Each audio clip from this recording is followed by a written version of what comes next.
Doctor Jayashree Saha, associate professor obstetrics and gynaecology, popular medical college. দর্শক, আজকে আমি আপনাদের সামনে উপস্থিত হয়েছি ডায়াবেটিস এবং প্রেগন্যান্সি এই ব্যাপারে আপনাদেরকে কিছু বলবার জন্য।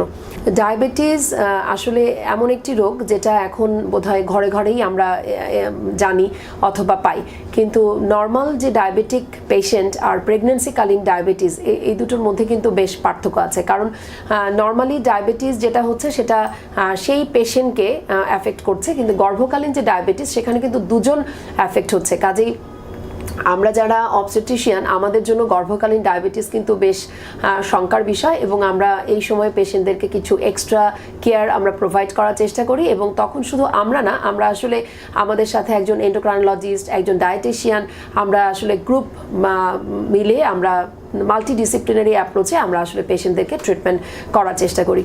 এই গর্ভকালীন ডায়াবেটিস, এটা আসলে গর্ভকালীন ডায়াবেটিস বলতে আমরা আসলে বুঝি যে হয়তো মেয়েটির কনসিভ করার আগে কখনোই তার ডায়াবেটিস ছিল না, কিন্তু প্রেগন্যান্সিতে চেক আপ করতে গিয়ে হয়তো দেখা গেল যে 3 মাসের পরে যে আমরা টেস্টটা করি, সেই টেস্ট করে দেখা গেল যে তার হয়তো ডায়াবেটিস ধরা পড়েছে। সাধারণত আমরা ওজিটিটি একটা টেস্ট করে এটা ডিটেক্ট করতে পারি। ওজিটিটিটা হচ্ছে ওরাল গ্লুকোজ টলারেন্স টেস্ট। এখানে আমরা পেশেন্টদের 3টা স্যাম্পল নেই।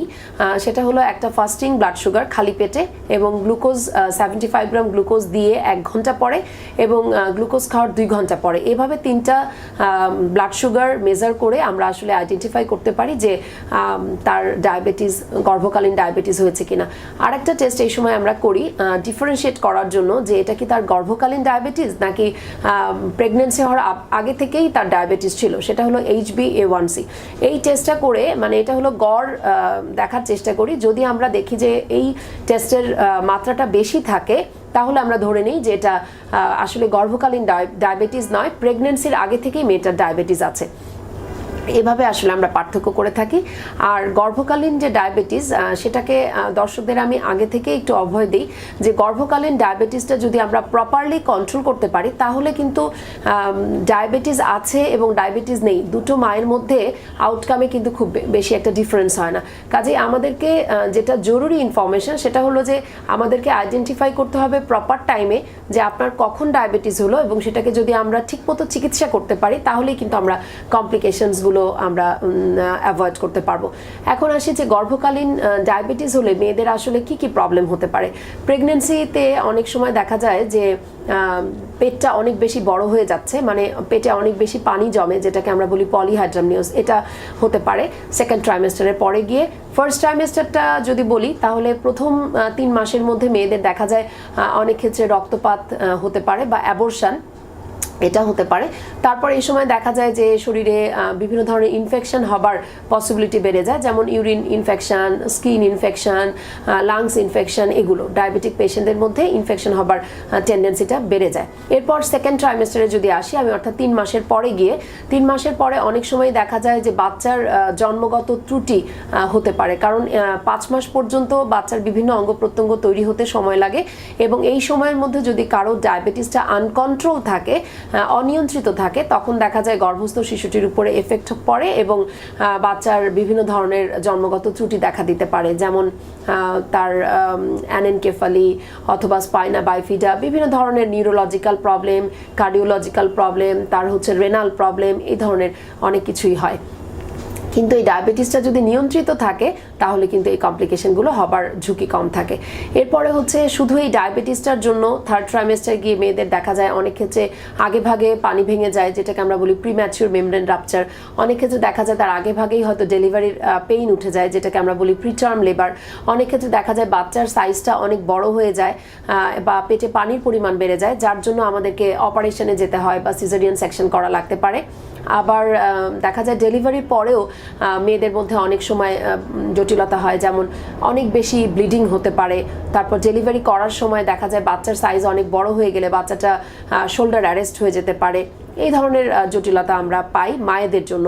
আর বাচ্চাদের জন্য যেটা হয়, যেটা আমি বলছিলাম যে বাচ্চাদের বিভিন্ন ধরনের কনজেনিটাল অ্যাবনর্মালিটি বা জন্মগত ত্রুটি হতে পারে।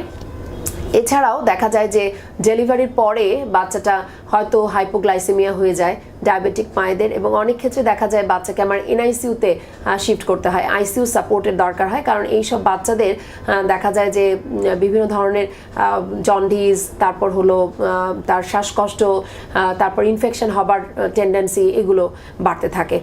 আর কিন্তু এগুলো সবই আসলে অ্যাভয়েড করা সম্ভব হবে যদি আপনারা টাইম মতো আমাদের কাছে আসেন, বা আমরা ডায়াগনোসিস করতে পারি, বা প্রপারলি আমরা ট্রিটমেন্ট দিতে পারি, ডায়াবেটিসটাকে যদি অ্যাডিকুয়েট কন্ট্রোল করতে পারি।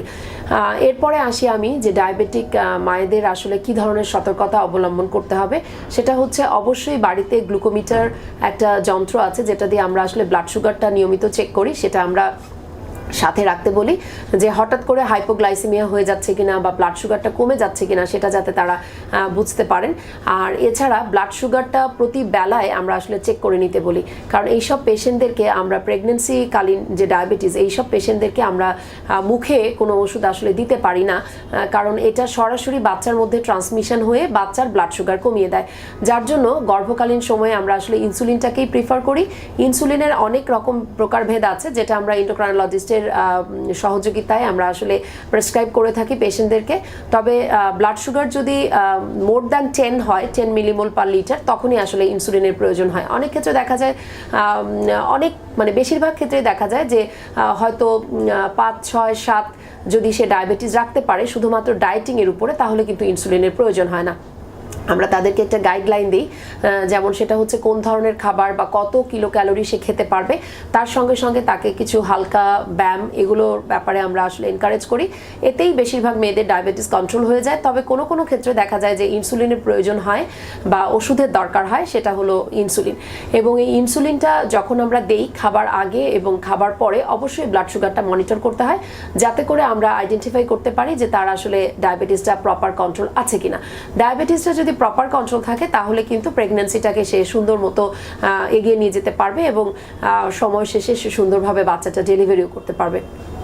ধন্যবাদ দর্শক।